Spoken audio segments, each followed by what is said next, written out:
Morning. So, fear to freedom is what we're speaking on today. It's nothing more scary than standing up in front of you lot to do this, is there? I've been challenged twice now this year because of Phil and Yvonne. Thank you, guys. The first one was at the beginning of the year, the ladies' night. Yvonne texted me, asked me, would you get up and do a game with the ladies? I said, yeah, okay, that's all right. But because she texted me, I had a little bit of time to think about that. Phil, on the other hand, is on the phone.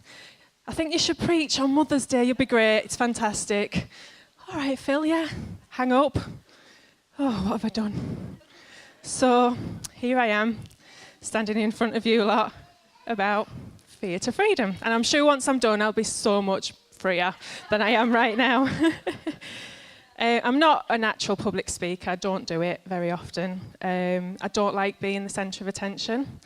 I was bullied a lot at school. Being the only redhead, freckles, tends to happen. So I try to blend in, but with this hair, a husband with a beard like that, it's not going to happen, is it? Everyone knows who we are. So I don't put myself out there, and it scares me. And I think the fear of being bullied never really leaves you. It's always there. It never goes away. And fear can manifest itself in lots of different ways. Anxiety. As a mother, you have fear for your children, parents, family. But today, I'm actually going to talk about the fear of speaking out about your faith. Jesus and the disciples and the very early Christians were all persecuted for their faith, for speaking out. Paul, particularly, was in prison while he was writing to Timothy, waiting to be sentenced. Prison in them days wasn't like it is now, as you could possibly imagine. Got a bit of heat, a bit of light, 3 square meals every day.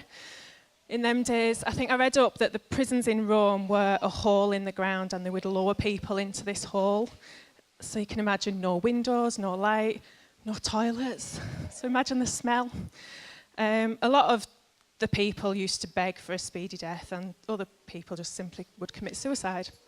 And prisons weren't used as punishment. Prisons were a holding cell while people waited to go to trial and probably to be executed. And Paul knew this. Paul knew, that he wasn't going to get acquitted, that he was going to be executed.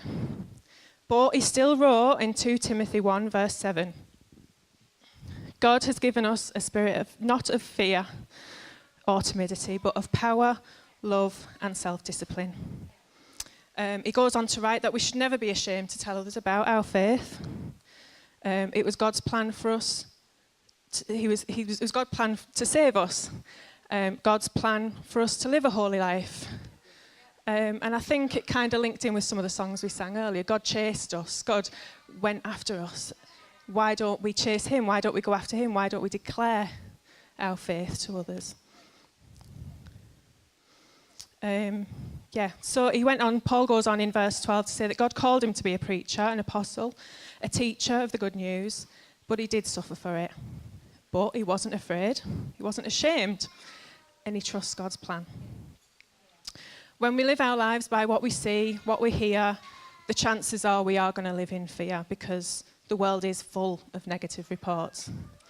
But in 2 Corinthians 5, verse 7, we are told to walk by faith, not by sight. We'd assume that Paul was a strong man to go what he went through, to continue to talk about God, to talk about his faith. I don't think it was his strength. I think it was down to his faith that he was doing what God wanted him to do. How many of us can say that we do that? We go out on a Monday morning, get to work, talk to the girls at work. Oh, guess what I learned on Sunday at church? Don't think there's many of us that would do that. However, when Phil asked me to preach, the first people I told about it was the girls at work, all non-Christians. They did threaten to come today, but they haven't turned up, unfortunately. It's a shame. It's too scary for us to go to non-Christians, to be at work and to say, this is who I am, this is what I do, this is what I believe. It's really scary to do that, isn't it? But what if you were in Paul's day? You know, people still preached, they still spoke about their faith, and they died for it.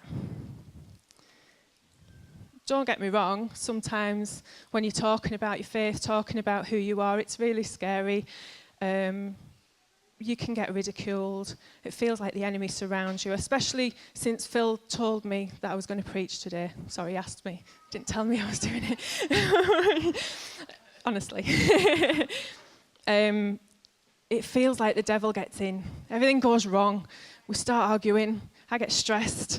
Don't even talk to me this morning, I said. Just leave me.